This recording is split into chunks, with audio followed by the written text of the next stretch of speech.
બંધ આયા ઘણી શેરીમાં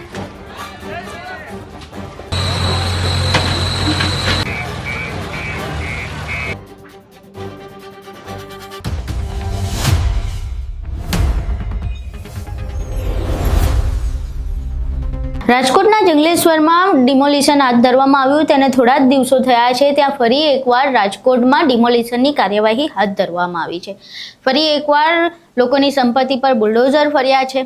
જી હા, રેલવે વિભાગ જે છે તેમના દ્વારા બુલડોઝરની કાર્યવાહી હાથ ધરવામાં આવી છે કારણ કે રાજકોટના ભક્તિનગર રેલવે વિસ્તારમાં અનેક ગેરકાયદે સંપત્તિ હતી તે ઊભી કરી દેવામાં આવી હતી. જે રેલવેની જગ્યામાં ગેરકાયદે સંપત્તિ ઊભી કરી દેવામાં આવી હતી તે તમામ ગેરકાયદે સંપત્તિ પર તંત્રનું બુલડોઝર ફર્યું છે કારણ કે એ તમામ જગ્યા રેલવેની હતી અને અવારનવાર નોટિસ પાઠવ્યા બાદ પણ જગ્યા ખાલી કરવામાં નહોતી આવતી અને આખરે આ તમામ સંપત્તિ પર રેલવે વિભાગ દ્વારા બુલડોઝર ફેરવી દેવામાં આવ્યું છે. હવે આ સમગ્ર ઘટના બાબતે વહેલી સવારથી જ પોલીસનો મોટો કાફલો ઘટના સ્થળે પહોંચી ગયો હતો. બુલડોઝરની કાર્યવાહી કરવામાં આવી હતી અને અનેક ગેરકાયદે સંપત્તિને ધ્વસ્ત કરી દેવામાં આવી છે.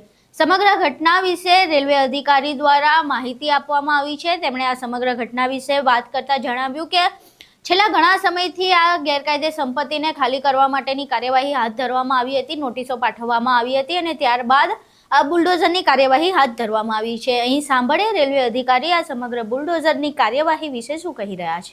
मेरा नाम नितिन वारके है. मैं senior section engineer western railway Rajkot division से हूँ.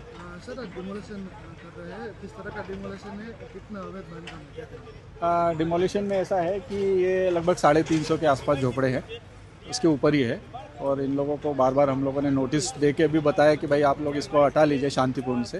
कुछ लोगों ने हटा भी लिए पर जो कुछ लोगों ने नहीं हटाया तो फिर इस ड्राइव चलानी पड़ी हमको. कितनी जेसीबी है, कितना स्टाफ है और किस तरह का काम? अभी जो है हमारे लगभग 250 के आसपास स्टाफ है. अपना सिटी पुलिस और जीआरपी और इसके आरपीएफ के और हमारे इंजीनियरिंग डिपार्टमेंट का भी स्टाफ है इसके अंदर. सर, आगजनी का भी बनाव सामने आया है, क्या करेंगे? नहीं, वो तो क्या है कि वो लोग हम लोगों ने तो उनको प्रॉपरली नोटिस दिया ही था, सब किया था, उन्होंने एक्सेप्ट भी किया था पर अब ये ऐसा है कि वो कर रहे हैं ऐसा.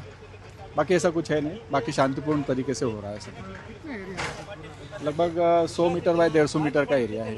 અહીં તમે સાંભળ્યું કે રેલવે અધિકારીએ સમગ્ર જે બુલડોઝરની પ્રક્રિયા હાથ ધરવામાં આવી છે, જે બુલડોઝરની કાર્યવાહી કરવામાં આવી રહી છે તેના વિશે શું કહ્યું.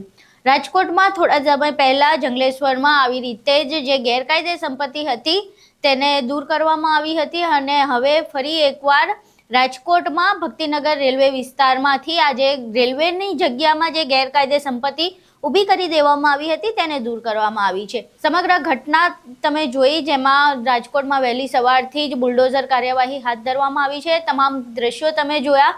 તમામ દ્રશ્યો અને રેલવે અધિકારીની પ્રતિક્રિયા બાદ આ સમગ્ર વિડીયો જોયા બાદ તમારા મંતવ્યો અમને કોમેન્ટ બોક્સમાં જરૂર જણાવજો. જો વિડીયો પસંદ આવ્યો હોય તો વિડીયો લાઇક કરજો, શેર કરજો અને ચેનલને સબસ્ક્રાઇબ કરવાનું ભૂલશો નહીં. નમસ્કાર.